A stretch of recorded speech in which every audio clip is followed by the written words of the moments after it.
अस्सलाम वालेकुम, आदाब। मैं सैयद जावेद हसन। वक्फ संशोधन विधेयक पर बैकफुट पर आ चुकी मोदी सरकार को पूरी तरह से सरेंडर कराने के लिए विपक्षी दल और देश भर के मुस्लिम धार्मिक और सामाजिक संगठन एकजुट हो चुके हैं। 22 अगस्त को नई दिल्ली में ज्वाइंट पार्लियामेंट्री कमेटी की पहली बैठक हुई, जिसमें विपक्षी दलों के सांसदों ने वक्फ संशोधन विधेयक की धज्जी उड़ाकर रख दी। डेक्कन हेराल्ड ने पीटीआई के हवाले से कहा है कि हाल के दिनों में किसी संसदीय समिति की ये सबसे लंबी मीटिंग थी, जो 6 घंटे से भी ज़्यादा देर तक चली। 31 मेंबरों वाली कमेटी में शामिल विपक्षी सदस्यों के सवालों के सामने अल्पसंख्यक कार्य मंत्रालय लाजवाब नजर आया, क्योंकि वो पूरी तैयारी के साथ नहीं आया था। कई मेंबरों ने डिस्ट्रिक्ट कलेक्टर को वक्फ की विवादित मिल्कियत का फैसला करने का अधिकार देने और वक्फ बोर्ड में गैर मुस्लिम सदस्यों को शामिल करने पर घोर आपत्ति व्यक्त की। भाजपा के सहयोगी लोक जनशक्ति पार्टी, रामविलास और तेलुगु देशम पार्टी ने इस मुद्दे पर मुसलमानों की शंकाओं को दूर करने और बड़े पैमाने पर सलाह मशवरा करने का सुझाव दिया। जेपीसी के चेयरपर्सन जगदम्बिका पाल ने मीटिंग को फ्रूटफुल करार दिया है। अगली मीटिंग 30 अगस्त को होगी। उधर नई दिल्ली के कॉन्स्टिट्यूशन क्लब में जमीयत उलमाए हिंद और मुस्लिम पर्सनल लॉ बोर्ड की तरफ से एक संयुक्त संवाददाता सम्मेलन का आयोजन किया गया। जमीयत उलमाए हिंद के अध्यक्ष मौलाना अरशद मदनी ने कहा कि ये मसला वक्फ के तहफ़्फ़ुज़ का नहीं है, बल्कि देश के संविधान के संरक्षण का है। उन्होंने सीधा आरोप लगाया कि सरकार वक्फ को मुसलमानों के हाथों से छीन लेना चाहती है।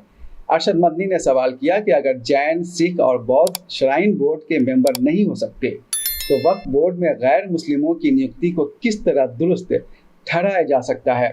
उन्होंने कहा कि 2024 के बिल में यह प्रस्ताव पेश किया गया है कि स्टेट वक्फ बोर्ड को ये अधिकार नहीं दिया जाएगा कि उन जायदादों को चिन्हित करे जिन पर नाजायज़ कब्जा है और उनको अतिक्रमण मुक्त कराने की कोशिश करे।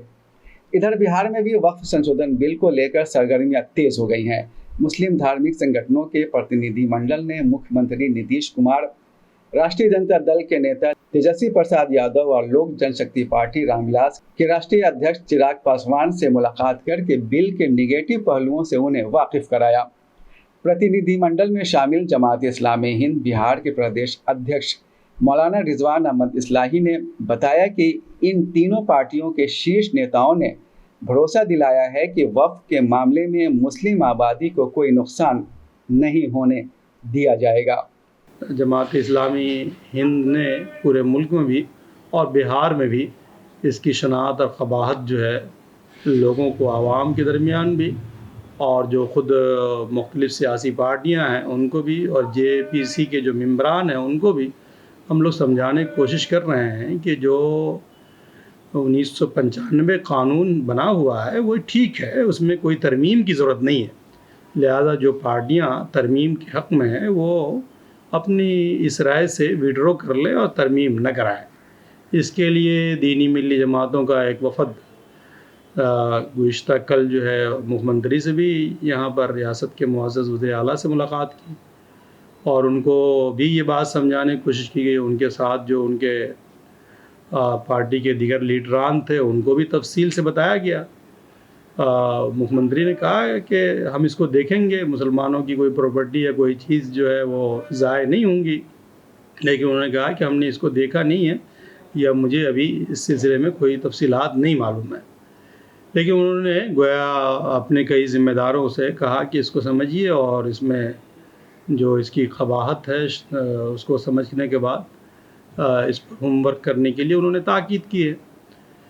उसी तरह से हम लोगों ने उससे पहले लोजपा के लीडर और मरकज़ी वज़ीर चिराग पासवान जी से, उन्होंने भी बहुत तफसील से हमारी बातों को सुना और ये यकीन दहानी कराई कि हम इस अक़लियतों के, गरीबों के, कमज़ोरों के, पिछड़े वर्ग के लोगों के हक़ और हित में हमारी पार्टी हमेशा से काम करती रही है। वही बात उन्होंने ख़ुद अपने ज़बान से कही है और इस मामले में भी हम मोहतात हैं और हम इस बिल पर नज़र रखे हुए हैं और हमने ही गोया जॉइंट पार्लिमानी कमेटी की तरफ ले जाने के लिए कहा था। इसी तरह से हम लोगों ने राजद के लीडर और साबिक़ नायब वज़ीर आला तेजस्वी जी से भी मुलाकात की है, तो उन्होंने तो पहले से गोया इस बिल की मुखालफत की है। उनका शुक्रिया भी अदा किया है कि उनका और इंडिया अलायंस के पार्टियों ने इसका, लेकिन उनको ये कहा गया है, उनसे गुजारिश की गई है कि आप इसमें मुदाखलत करें और अपने वसूख से, अपने ज़राए से जो इस बिल को में हम लोग कोई तरमीम नहीं चाहते हैं तो उसको तरमीम ना होने दिया जाए। तो उन्होंने इस बात की यकीन दहानी कराई है कि इस बिल को रोकने की पूरी कोशिश की जाएगी और हम अव्वल दिन से इस पर नज़र रखे हुए हैं। हमारी तो और भी लोगों से मुलाकात की ख्वाहिश है, हम लोग इसको समझाना चाहते हैं लोग, बल्कि बीजेपी के भी मुअज़्ज़ज़ मेंबरान पार्लियामेंट से अगर मुलाकात हो तो उनको भी हम लोग इस बिल की जो नक़ाइस हैं वो उनको हम समझाना चाहेंगे। हमारी एक ही मांग है, वो ये है कि ये बिल पास ना हो और जो 1995 कानून बना हुआ है वो उस पर सख्ती से अमल हो। ऑल इंडिया मिल्ली काउंसिल ने वक्फ मामले पर आम लोगों को जागरूक करने के लिए जागरूकता कार्यक्रम आयोजित करने का सिलसिला शुरू कर दिया है। काउंसिल के राष्ट्रीय उपाध्यक्ष मौलाना अनीसुर रहमान कासमी ने सवाल किया कि मोदी सरकार मसले को सुलझाना चाहती है या उलझाना चाहती है। हम ये चाहते हैं कि पहले ये क्लियर हो कि गैर मुस्लिम भी अपनी ज़मीनें वक्फ कर सकता है, इसलिए पहले इस क्लॉज़ को दूर किया जाए कि मुसलमान, और वो भी 5 साल का मुसलमान, वो तो 1 मिनट के लिए भी मुसलमान होगा अगर वो वफ़ात पा जाए तो अल्लाह के यहाँ और मुसलमानों के रजिस्टर में उसका नाम जो है मुसलमान लिखा जाएगा, वो मुसलमानों के कब्रिस्तान में दफन होगा। इसलिए उसके ऊपर ये पाबंदी लगानी, जैसा कि कोई पार्लियामेंट का मेंबर ही हो कि आप लगा रहे हैं कि 5 साल का मुसलमान होना चाहिए, ये दुनिया के तो किसी लॉ में नहीं है कि किसी भी मज़हब को का मानने वाला इतने ज़माने का होगा तब वो मज़हब उसको कबूल करेगा। इसलिए ऐसी बातें नहीं करनी चाहिए जिससे इस मुल्क में और दुनिया में हमारे क़ानून के बारे में या हमारे पार्लियामेंट के लोगों के बारे में लोगों को हंसने का मौका मिले, इसलिए ये गलत है। अब रह गई बात गैर मुस्लिम मेंबर बन सकता है कि नहीं, तो पहले भी वक्फ बोर्ड में ऐसी कोई दफ़ा नहीं है कि गैर मुस्लिम वक्फ बोर्ड का मेंबर नहीं बन सकता है, लेकिन सवाल यह है कि आप लाजमन क्यों बनाना चाहते। ये जब कानून में इसकी गुंजाइश पहले से मौजूद है, और सबसे बड़ी बात है कि वक्फ में मस्जिदें हैं, मदरसे हैं, कब्रिस्तान है, तो जो लोग इसके फ़ायदा उठाने वाले हैं उन्हीं लोगों में से ना मेंबर होना चाहिए, तो वो फ़ायदा उठाते तो मुसलमान हैं। और लेकिन इसके बावजूद हम कहते हैं कि शरीयत में इसकी गुंजाइश मौजूद है, लेकिन आप लाजमन नहीं कर सकती। उसके बाद आप कहेंगे कि वक्फ बोर्ड का चेयरमैन भी उन्हीं दोनों गैर मुस्लिमों में से हो, तो आप मसले को सुलझाना चाहते हैं या उलझाना चाहते हैं? हम भारत सरकार के वज़ीर क़ानून से ये सवाल करना चाहते हैं। इमारत शरिया आइंदा 15 सितंबर को पटना में वक्फ पर एक बड़ा सम्मेलन करने जा रही है। इमारत के कार्यकारी सचिव मौलाना शिबली अल कासमी ने कहा कि मौजूदा बिल से नफरत की बू आती है। अच्छा, इसमें नफ़रत की बू कैसे नज़र आ रही है? आप देखिए, क्या एक नन मुस्लिम भाई हमारा मुसलमानों की फ़लाह के लिए, उसके उठाने के लिए अपनी जायदाद को दान नहीं दे सकता है क्या? आपने इस कानून के ज़रिए से गोया बैंड लगा दिया कि एक नन मुस्लिम के लिए न सोचे। आप मुल्क को कहाँ ले जाना चाहते हैं?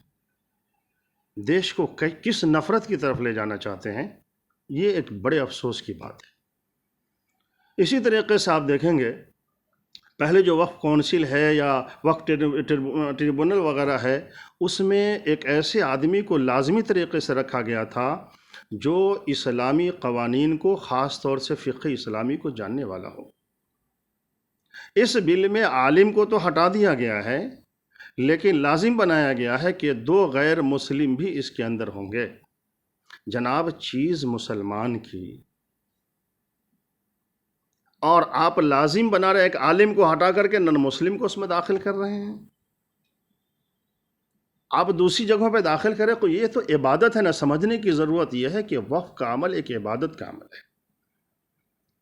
क्या मठों में या दूसरी जगहों पर आप ऐसा कर सकते हैं कि वहाँ की मेंबरशिप में ज़रूरी है किसी मुसलमान का होना? अफसोस की बात तो यह है कि मुल्क हमारा इतना आगे गया, लेकिन मुल्क के बहुत सारी मंदिरों में हमारे दलित भाई को पूजा करने का भी हक हासिल नहीं। ये तो ऐसे ही हो गया कि कुछ दिनों के बाद कहा जाएगा कि आप हटिए, आपको नमाज़ पढ़ाने नहीं आती है, नमाज भी हम ही पढ़ाएंगे। ये मज़हब में खुली हुई मुदाखलत है। इस मुल्क के दस्तूर ने यहाँ के तमाम बाशिंदों को, तमाम मज़हब पर अमल करने वाले को मज़हब पर अमल की आज़ादी दी है। इस बिल ने उस आज़ादी को छीनने की हर राह अपनाई है। इन सब के बीच एक अच्छी बात ये देखने को मिली कि धर्मनिरपेक्ष सामाजिक संगठन भी वक्फ संपत्ति को बचाने की लड़ाई में मुसलमानों के साथ कंधे से कंधा मिलाकर खड़े होने लगे हैं। पटना में लोकतांत्रिक जनपहल की तरफ से एक परिचर्चा का आयोजन करके वक्फ संशोधन बिल को रद्द करने की मांग की गई। लोकतांत्रिक जनपहल के संयोजक सत्यनारायण मदन कहते हैं कि ये बिल वास्तव में मोदी सरकार का एक और अल्पसंख्यक विरोधी कदम है, जिसका हर लोकतांत्रिक और धर्मनिरपेक्ष पार्टी और व्यक्ति को विरोध करना चाहिए। मदन ने जेडीयू के जरिए लोकसभा में बिल का समर्थन किए जाने पर नीतीश कुमार की कड़ी निंदा की। उन्होंने कहा कि नीतीश कुमार ने कभी भी संसद के अंदर और बाहर भाजपा के सांप्रदायिक हमलों का विरोध नहीं किया है। नागरिकता संशोधन बिल के समय भी वो भाजपा के सामने नतमस्तक थे। सत्यनारायण मदन जैसे लोगों की साफगोई से जाहिर है देश के लोकतंत्र और धर्मनिरपेक्षता को मजबूती मिलती है, और नरेंद्र मोदी यही नहीं चाहते। अगले वीडियो के लिए दीजिए इजाजत। अल्लाह हाफिज।